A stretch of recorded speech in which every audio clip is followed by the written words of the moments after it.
और एक मरतबा रसूलुल्लाह के वो कितने खूबसूरत अल्फाज हैं जो आपके और मेरे लिए जब भी इंसान पढ़ता है तो इंसान के दिल को एक तकवीयत और तमानियत महसूस होती है। रसूलुल्लाह सल्लल्लाहु अलैहि वसल्लम एक कब्रिस्तान से गुजर रहे थे, उनको सलाम कहा और साहबा को मुहातिब होकर कहा मेरी ख्वाहिश है मैं अपने भाइयों को भी देखूं। साहबा ने कहा हम आपके भाई नहीं हैं, तुम तो मेरे रुफाका हो, तुम तो मेरे सहाबा हो, मेरे भाई मेरे बाद आएंगे। साहबा ने कहा आप उनको कैसे पहचानेंगे फिर कल क़यामत के दिन। अल्लाहु अकबर। तो रसूलुल्लाह सल्लल्लाहु अलैहि वसल्लम ने फरमाया था अगर काले घोड़ों में, काले स्याह घोड़ों में चंद घोड़े सफ़ेद पेशानियों वाले हों, सफ़ेद चेहरों वाले हों और सफ़ेद पाँव वाले हों तो क्या तुम उनको कालों में से पहचान नहीं लोगे? जी अल्लाह के रसूल पहचान लेंगे।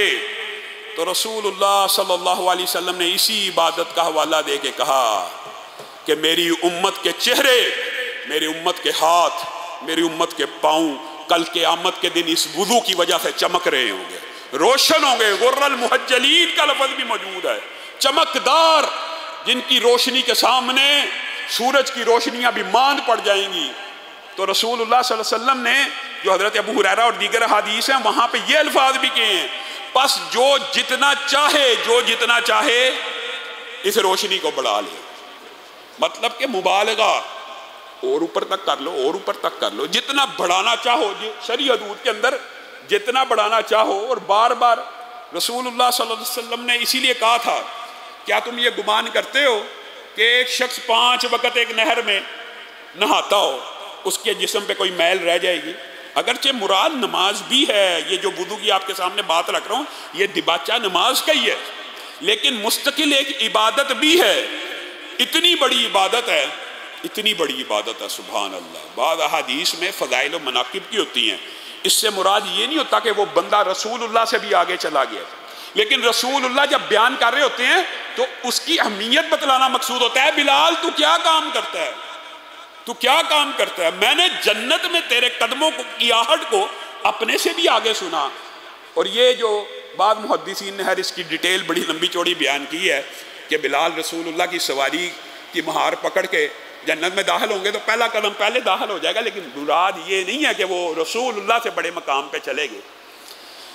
लेकिन रसूलुल्लाह ने खुद भी ये कहा, ये सही हदीस के अल्फाज हैं कि बिलाल आप कौन सा ऐसा काम करते हैं कि मेरे से भी आगे आपके कदमों की आहट को मैं सुन रहा हूँ। इससे मुराद माद अल्लाह उनका मकाम रसूलुल्लाह से बड़ा होना नहीं है, लेकिन इस अमल की फजीलत बयान करना मकसूद है।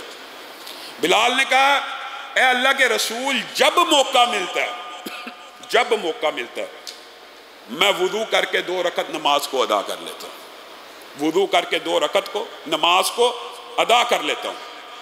हज़रत उक़बा बिन आमिर की हदीस है, जिसने वैसे वुदू किया, सही मुस्लिम की, जिसने वैसे वुदू किया जैसे रसूलुल्लाह सल्लल्लाहु अलैहि वसल्लम ने वुदू किया और 2 रकत नमाज पढ़ी वैसे जैसे रसूलुल्लाह ने पढ़ी, उसके ऊपर जन्नत को वाजिब कर दिया गया, सिर्फ 2 रकत।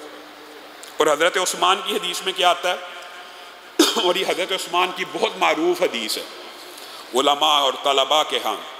हज़रत उस्मान ने भी कहा एक मरतबा रसूलुल्लाह सल्लल्लाहु अलैहि वसल्लम वुदू कर रहे थे और उन्होंने मुझे कहा उस्मान जो इस तरह वुदू करे जैसे मैंने किया।